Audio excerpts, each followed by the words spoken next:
The collapse and restructuring of airlines around the world is growing today, Wednesday, April 22nd. My name's Juan Brown. You're watching the Blancolirio channel. Let's hear the latest.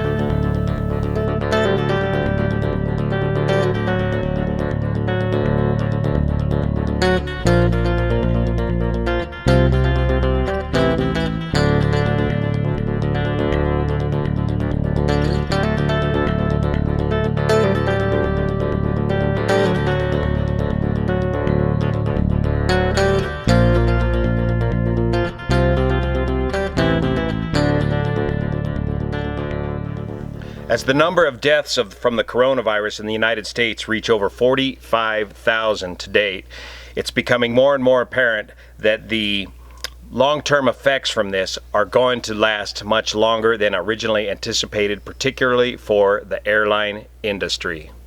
It looks like today or tomorrow another $484 billion relief bill will be signed by the president. This is for specifically small businesses, hospitals, and testing. The state of Georgia is going to go ahead and begin reopening its state, despite what some of the major metropolitan mayors want to see happen in Georgia, as concerns continue to grow about a possible second wave of the coronavirus later on this winter during the normal flu season, as we will still be without a vaccine for about a year, maybe a year and a half. Testing continues to grow here in the United States, with nearly 4 million Americans being tested, roughly about 1% of the population of 328 million Americans. Remember, when looking at the data, you are looking at confirmed cases. The total number of cases from the coronavirus or any virus is only known through extrapolation of a sample number of tests throughout the population. While doing my live broadcast on Monday, oil price futures did dip below less to negative $38 per barrel of oil. It was not an anomaly, but that is oil price futures. It's not that they were giving them money to take the oil. It's the fact that people were not buying the oil, and so the future price plummeted to well below zero. Today, it's back up to $14 per barrel. Airlines here in the United States continue to lose each major airline is losing nearly $100 million per day. This is unsustainable.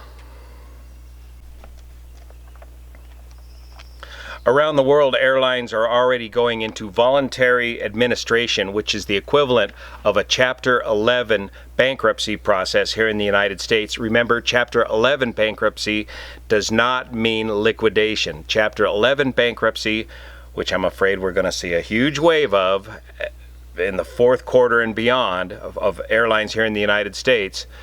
Chapter 11 bankruptcy is a reorganization of the company. Chapter 7 bankruptcy is a liquidation of a company.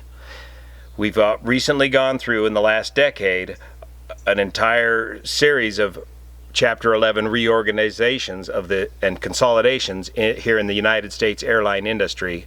It's going to happen again. So on the voluntary administration list worldwide, recently we added Air Mauritius, Norwegian Air, South African Airways, Virgin Atlantic is lobbying for a government loan, and Virgin Australia.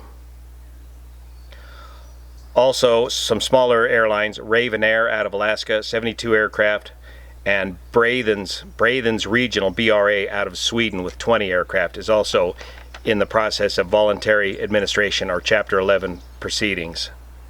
Airlines around the world that are already in the restructuring process, and I believe this is outside of voluntary administration, is the Lufthansa Group, Eurowings, Austrian Airlines, Brussels Airlines, and Swiss International Airlines. These airlines are restructuring by reducing fleet size, delaying deliveries, and phasing out older aircraft. Now, on the 7th of April of this year, the CARES Act, or Corona Aid, Recovery, and Economic Security Act, was passed, and that included the bailout package, if you will, for the airlines. That package included the $50 billion, included loans and grants such that the airlines would not furlough or lay anybody off until the end of September. It's delaying the inevitable until the end of September. As part of that loan and grant package, the continuation of certain air service minimum requirements was established by the government. And I'm going to go inside and show you what this minimum level of service equates to for each airport according to the Department of Transportation. And it looks like it results in, at least for my local airport here at Sacramento, as a commuter, about a 96% reduction in service. Some airlines are already seeking relief from this minimum service requirement here in the U.S., including American Airlines, Hawaiian Airlines, Sprint, and JetBlue. Remember, before this pandemic hit, it took about a 75% load factor for an airline here in the U.S. to break even. We're not going to see loads like that in a very long time.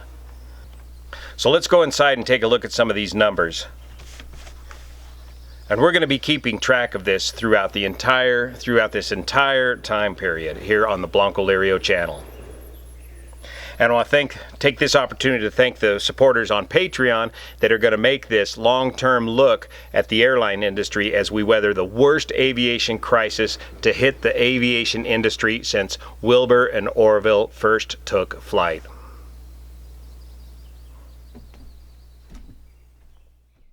Okay, back in the studio now, let's take a look at the U.S. Department of Transportation issue final order on service obligations for air carriers receiving financial relief through the CARES Act. Jenny, you going to be all right up there? Allergy season. Here's the actual document from the Department of Transportation dated 7 April, continuation of certain air service. Let's take a closer look. In the background of the CARES Act, authorized the Secretary to require, to the extent reasonable and practical, that an air carrier receiving financial assistance under the Act to maintain scheduled air transportation service as the Secretary deems necessary to ensure services at any point served by the air carrier before March 1 of 2020. And this agreement is to last until the end of the agreement for the money, which is the end of September. And they're going to base this off of the winter schedule. Service levels. The department proposed to implement covered carriers' service obligation by requiring only minimum service levels for each point served, organized into two categories. 4 points that a covered carrier served with at least one flight at least 5 days per week. The covered carrier would need to cover at least one flight per day, 5 days per week for that point. And this is where they're seeking relief from some of these city pairs. There's just not enough customers on some of these city pairs, and the airlines are already asking for relief from. They'd like to cancel some of these cities. But this is minimum air service. Let's go down and take a look at some of these airports. Here's the duration. The department tentatively determined that the service obligation imposed under this order would extend through September 30th of 2020. That's the end of the money deal, too, where they can't furlough anybody. So to that end, we're kind of delaying the inevitable here in the United States. Okay, Appendix B, this is where they break it down airport by airport, whether it's a major hub, a non-hub, or a minor hub. Here we have the weekly frequency accounts back on 223 and 229, the calendar year 2019 average weekly scheduled departures, and this is the new adjusted weekly frequency. So let's go find my hometown airport of Sacramento. Elemental PQRS Sacramento, which is a medium hub. And they're going from about 1,100 flights per week down to 42 flights per week. So if you divide 42 by 1,100, you get about 3.8%, 4%. So what's that, a 96, 97% cut or drop in service. And now look how they've broken it up amongst the various airlines here at Sacramento. Alaska Airlines goes from 104 count to 3 per week. American Airlines goes from about 100 down to 5 per week. So just 5 day a week service, one flight per airline. Delta Airlines, 5. Frontier Airlines, 3. Southwest, look at this, from 565 to 573 flights per week down to just 5 flights per week. If you don't think Southwest Airlines is going to get hammered by this epidemic, you're thinking wrong. Everybody's going to get hammered.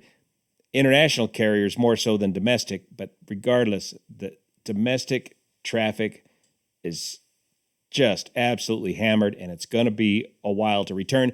The domestic traffic may be the quickest to return, but the international traffic, of course, will take longer. More from Captain Obvious. Sun Country and United Airlines, 130 flights per week down to 5 flights per week. Now let's go look at a major hub, San Francisco, large hub,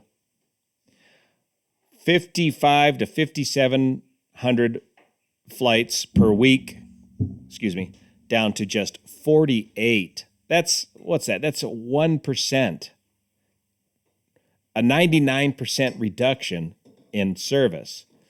Again, American Airlines goes from 420 or 30 down to just 5 flights, just the absolute minimum necessary, 1 flight per day, 5 days per week. Delta from 500 down to just 5. Southwest Airlines from 1,700 down to just 5. And it's split up pretty evenly amongst the smaller carriers too. Spirit and Sun Country, they all each get 3 flights per week. So if you don't think we are a nationalized air carrier system here in the United States, well, we are now, at least until the end of September. So crew members, strap in. We're in for a very hard landing. Probably the hardest landing this industry has seen to date. The only 777 I think I'll be flying in the near future is this finely crafted 3D printed 777 from Cameron. Is it Cameron? Cameron Stevenson. And he already figured out that this is going to be a hard kablamo landing for the entire industry. So let's go out with our friend Jonathan Meredith, who we got to do a little live broadcast from his front porch, my neighbor. Great finger-picking guitar player and a tune that is very appropriate